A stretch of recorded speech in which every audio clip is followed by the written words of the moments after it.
Ryan Reynolds here from Mint Mobile. With the price of just about everything going up during inflation, we thought we'd bring our prices down.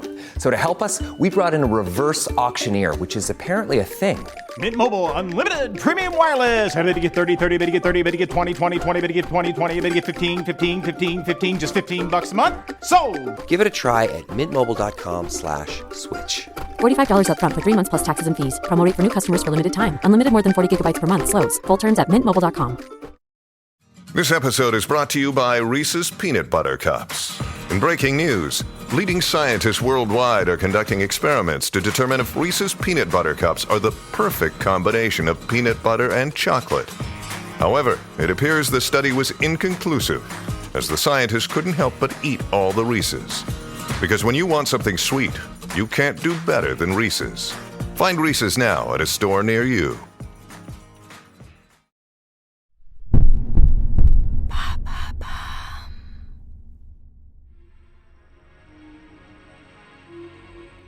Bonjour à tous, ici Andrea, bienvenue dans True Story.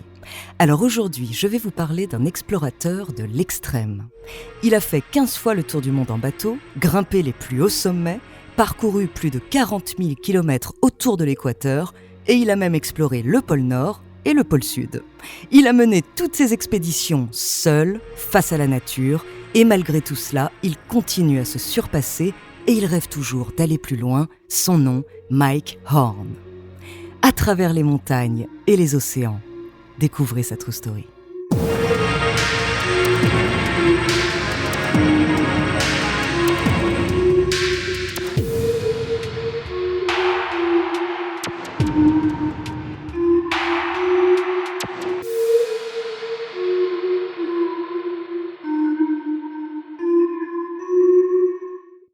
Mais avant de commencer à vous raconter cette histoire extraordinaire, laissez-moi vous présenter notre partenaire.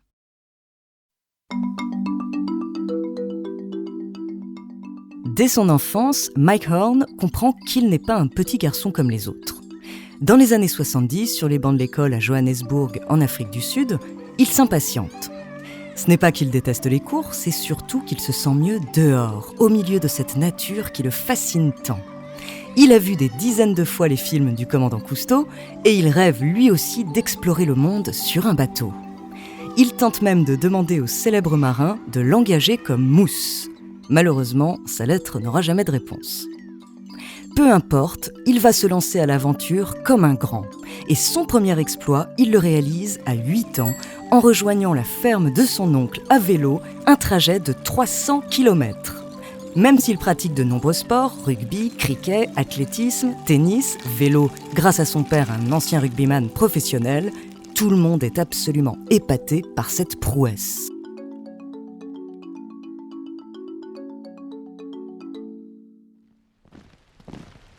À 20 ans, après avoir servi pendant 2 ans dans les forces spéciales sud-africaines, il revient à la vie civile et termine ses études. Son oncle lui offre alors un petit job dans son entreprise d'import-export de légumes. On est loin de la grande aventure, mais c'est pourtant là que Mike va s'ouvrir au monde. Il met patiemment de l'argent de côté jusqu'à ce qu'il réalise un coup exceptionnel en vendant une grosse cargaison de choux 3 fois son prix. Il a maintenant 24 ans, une grande maison, une vie confortable et beaucoup d'argent, mais il ne sait pas quoi en faire et surtout, il s'ennuie. Il est temps de changer de vie.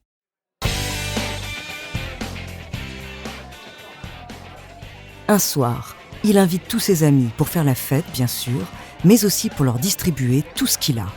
Il a même demandé à sa sœur notaire de préparer les papiers pour faire les choses en ordre. Le lendemain matin, après une belle soirée d'adieu, il ne lui reste plus que quelques vêtements, un sac à dos ne contenant que le minimum vital et une petite liasse de billets en poche. Il se rend à l'aéroport et n'a plus qu'à choisir une destination. À cause de l'embargo sur l'Afrique du Sud, il n'a que 3 options, Israël, l'Angleterre ou la Suisse. Le prochain vol est pour Zurich. Alors, en route pour la Suisse.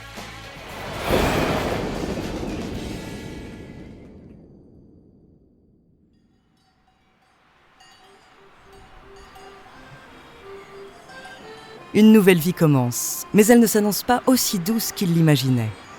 Mike a du mal à trouver du travail. Il doit enchaîner les petits boulots. Heureusement, c'est un touche-à-tout qui s'adapte vite. Il devient garde-rivière, puis moniteur de ski, barman, bûcheron, vendangeur. Finalement, au bout de quelques mois, il quitte Zurich et s'installe dans les Alpes vaudoises à Château-d'Œx. En plus d'y trouver un travail stable, il rencontre Cathy, dont il tombe très vite amoureux. Il lui parle de ses rêves de grandes aventures et ensemble, ils décident de tout plaquer pour aller explorer le monde.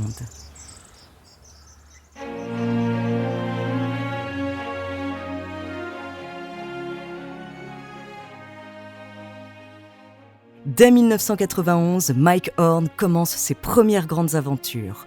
Il explore une partie de la cordillère des Andes en raft et en parapente. Puis il gravit 2 autres sommets andins de plus de 6000 mètres. Même s'il a frôlé la mort, il n'a qu'une envie, recommencer et aller plus loin. Et justement, grâce à ses premières prouesses, le jeune aventurier est sélectionné pour rejoindre un groupe d'athlètes parrainé par une marque qui n'a qu'un seul objectif, repousser toujours plus loin les limites du possible. Avec ce nouveau partenariat, Mike peut enchaîner les aventures sans se soucier du financement. Descente du Mont Blanc en bodyboard, record du monde du saut de cascade en hydrospeed, un genre de bodyboard amélioré, avec un saut de 22 mètres au Costa Rica, et descente en hydrospeed du canyon le plus profond du monde, au Pérou. En 1997, Mike vise plus haut. Battre des records, c'est valorisant, mais ce qu'il veut vraiment, c'est vivre dans la nature, découvrir des endroits où personne n'est allé. Il se lance donc dans sa première expédition. Après avoir sillonné différents coins de l'Amérique du Sud, il va enfin réaliser son rêve d'enfant, descendre le fleuve Amazon, seul, sans assistance, sans véhicule motorisé. Le défi paraît fou, mais il est sûr de lui, il va y arriver.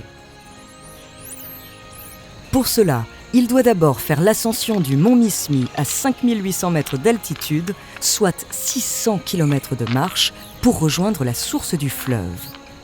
Arrivé au sommet, il s'élance pour 6700 km sur son hydrospeed, qui va devenir son chez lui. Il y passe 10 jours sans sortir de l'eau, il pêche et chasse dans la jungle. Au bout de presque 6 mois, il sent le sel dans l'eau et comprend qu'il est arrivé à l'embouchure de l'océan Atlantique. Il vient tout juste de traverser l'Amérique du Sud d'ouest en est et pourtant, il pense déjà à la suite. Oui, car le goût du sel l'a plongé dans un sentiment de mélancolie. Il se dit que déjà l'aventure est finie et qu'il va retrouver sa vie normale où rien ne lui est inconnu. Il voudrait continuer tout droit, sans se retourner, pouvoir nager et marcher sans s'arrêter. Pendant plus d'1 an, il va donc préparer sa prochaine expédition, celle qui va le faire connaître partout dans le monde. Justement, parce qu'il va faire le tour du monde, en suivant la ligne de l'équateur, encore une fois seul et sans moyen de transport motorisé. Le projet nommé Latitude Zéro se fait en plusieurs étapes pour boucler les quelques 40 000 kilomètres qui le ramèneront à son point de départ.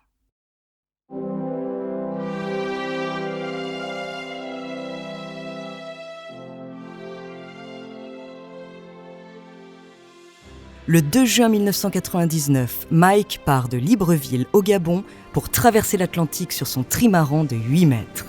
C'est la première fois qu'il part seul à bord d'un voilier. Mais on ne lit aucune peur sur son visage. À peine de la tristesse de quitter sa femme et ses 2 petites filles, il est déjà loin, tout excité de retrouver l'inconnu. Les 4 premiers jours en mer, il ne dort pas. À l'approche des îles Sao Tomé et Principe, il s'accorde finalement un peu de sommeil. Mais il ne se réveille qu'au bout de 4 heures, juste à temps pour éviter les falaises. Il s'est fait une grosse frayeur et prend réellement conscience que l'aventure pourrait vite s'arrêter. Au bout de seulement 19 jours, il arrive sur les côtes brésiliennes. Son équipe va s'occuper de transporter son bateau de l'autre côté du continent. Sa famille est là pour lui redonner du courage, mais très vite, il repart pour une nouvelle étape, la plus longue et probablement la plus risquée, puisqu'il va traverser la forêt amazonienne.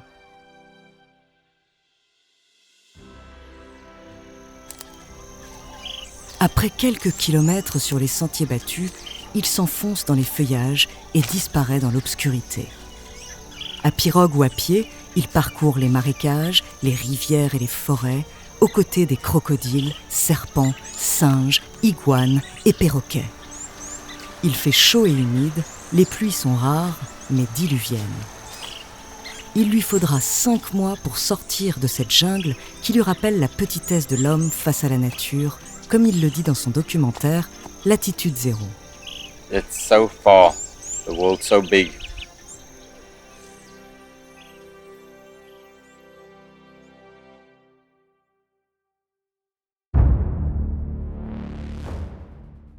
Arrivé en Colombie, il retrouve la civilisation.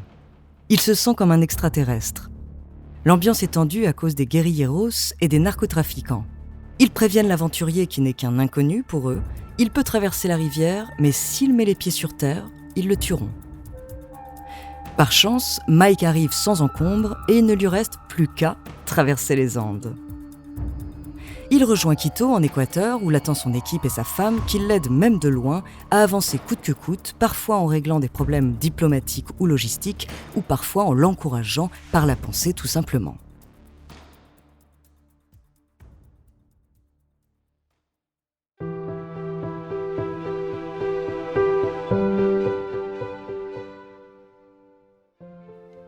Nous sommes au mois de décembre quand Mike Horn quitte l'Amérique du Sud pour traverser le Pacifique, toujours à bord de son voilier. L'étape dure 79 jours et l'amène en Indonésie, qu'il parcourt à pied et à vélo avant d'entamer la traversée de l'océan Indien, la partie la plus difficile selon lui.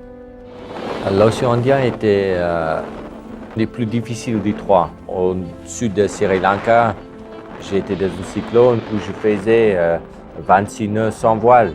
À un bout d'un moment, j'ai décidé de faire un demi-tour.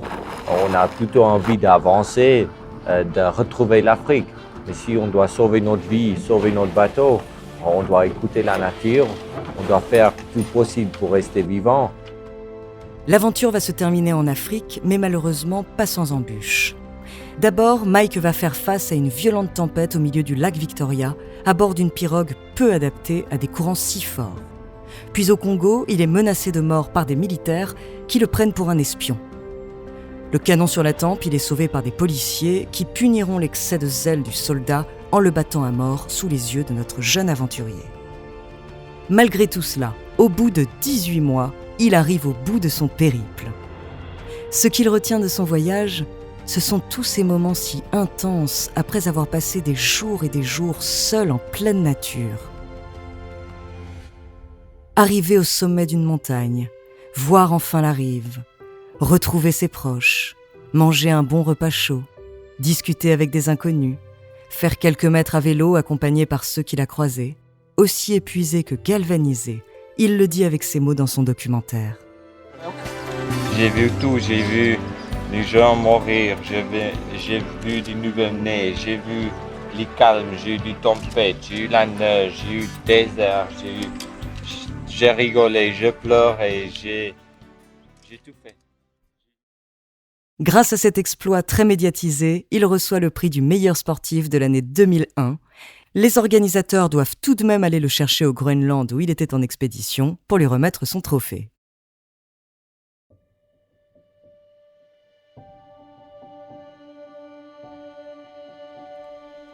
Mais ce n'est pas un prix qui va rassasier sa soif d'aventure. Dès 2002, Mike part pour un nouveau tour du monde, baptisé Arctos, en suivant le cercle polaire cette fois.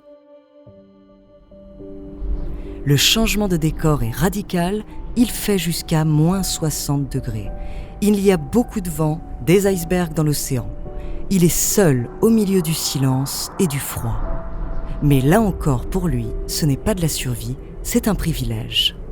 Au chaud, dans sa tente, il se réjouit d'être là où presque personne n'est allé avant lui et de pouvoir admirer la nature dans ses moments les plus uniques. Malheureusement, à cause de la glace trop fine, il doit faire un détour de 1200 km. Il termine son deuxième tour du monde en 808 jours.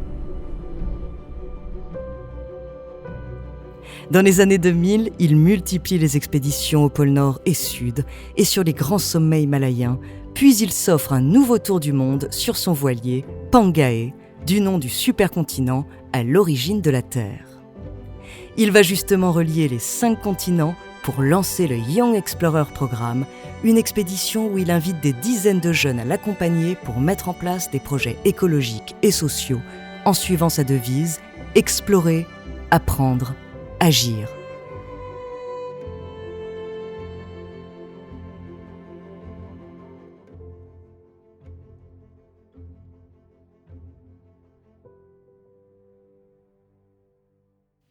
Évidemment, l'incroyable Mike Horn a aussi connu des échecs.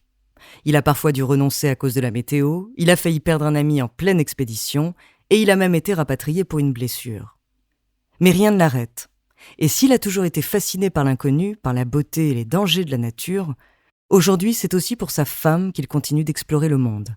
Car après son décès en 2015 des suites d'un cancer, il a songé à abandonner ses rêves et même à partir avec elle. Mais sa femme lui a demandé de continuer à vivre pour eux deux et pour leurs filles, Annika et Jessica.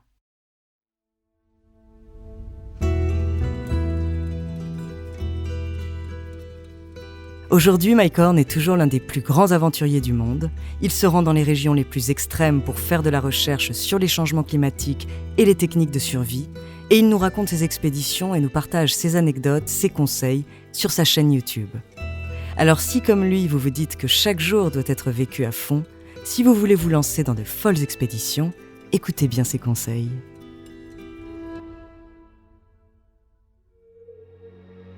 Merci d'avoir écouté cet épisode de True Story. La semaine prochaine, je vous parlerai de l'ingénieur français le plus célèbre du monde. En attendant, n'hésitez pas à nous faire part d'histoires que vous aimeriez entendre sur votre plateforme d'écoute préférée ou alors via la page Instagram ou Twitter de Bababam. Nous nous ferons un plaisir de les découvrir.